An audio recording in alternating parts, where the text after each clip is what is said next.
நம்ம சென்னை பெசன்ட் நகர் பீச்சில் 400+ turtle X எடுத்தோம். வெறும் 3 நெஸ்ட்லேருந்து எக்கு தொட்டு பார்த்தா ரொம்ப சாஃப்ட் அண்ட் க்யூட்டாக இருந்துச்சு. அப்புறம் மம்மி டர்ட்டிலோட டான்ஸ் அது ஒரு பெரிய கூஸ்பம் மூமெண்ட்னே சொல்லலாம்.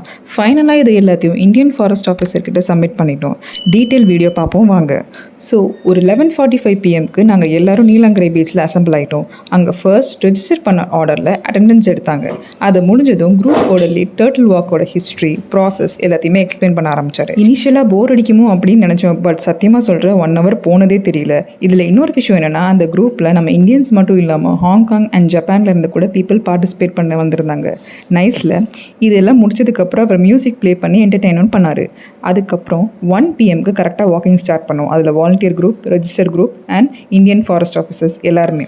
நாங்கள் ஸ்டார்ட் பண்ண இடத்துல இருந்து 800 மீட்டர் போனோடனே ஃபஸ்ட்டு ஒரு டர்ட்டில் பார்த்தோம். நான் இனிஷியலாக அந்த டர்ட்டில் பார்த்த சந்தோஷத்தில் சிரிச்சுக்கிட்டு இருந்தேன்.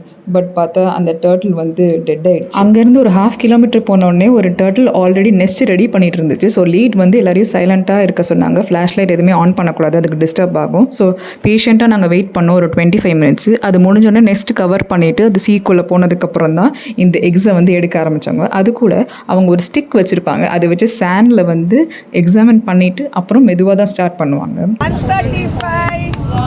138. இந்த நெஸ்ட்லேருந்து மட்டும் டோட்டலாக 140 எக்ஸ் கிடச்சிருந்தது. அதுக்கப்புறம் இந்த நெஸ்ட்டோட லென்த், வித், சீலேருந்து எவ்வளோ டிஸ்டன்ஸ் இருக்குதுன்னு சொல்லிட்டு எல்லாத்தையும் ரெக்கார்ட் பண்ணியிருந்தாங்க.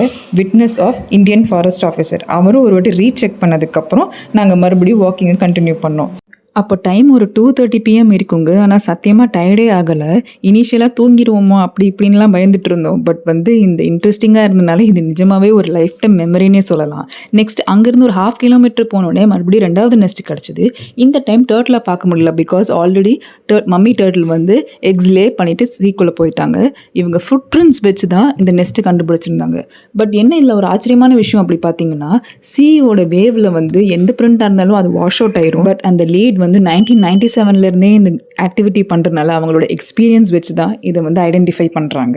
பட் எங்களுக்கு அது ஃபர்ஸ்ட் டைம் போகிறனால ரொம்பவே மேஜிக்காக தான் இருந்தது. இந்த நெஸ்ட்லேருந்து டோட்டலாக 128 எக்ஸ் இருந்துச்சு. அடுத்து மறுபடியும் வாக்கிங் கண்டினியூ பண்ணோம். அங்கே 3rd நெஸ்ட்டில் எங்களுக்கு 99 எக்ஸ் கிடச்சிருந்தது. இது எல்லாமே ஒரு டிஸ்டன்ஸ் ஆஃப் 1/2 kilometer 1 kilometer கேப்பில் தான் இருந்தது. எக்கோட கவுண்ட் ஏன் டிஃபர் ஆகுது அப்படின்னா, அந்த டர்ட்டிலோட ஏஜ், ஃபர்டிலிட்டி பொறுத்து வேரி ஆகும். இது 40 daysக்கு அப்புறம் ஹேச்சிங் ப்ராசஸ் நடக்கும். அதையும் விசிட் பண்ணலாம். உங்களுக்கு இந்த மாதிரி டர்ட்டில் வாக்கை விசிட் பண்ணணும் அப்படின்னா கமெண்ட்ஸில் சொல்லுங்கள். டீட்டெயில்டு ரெஜிஸ்ட்ரேஷன் வீடியோ போடுறேன். அண்ட் கண்டிப்பாக இந்த வீடியோ பிடிச்சிருந்தால் லைக் பண்ணுங்கள், உங்களோட ஃப்ரெண்ட்ஸுக்கும் ஷேர் பண்ணுங்கள். தேங்க்யூ, பாய்.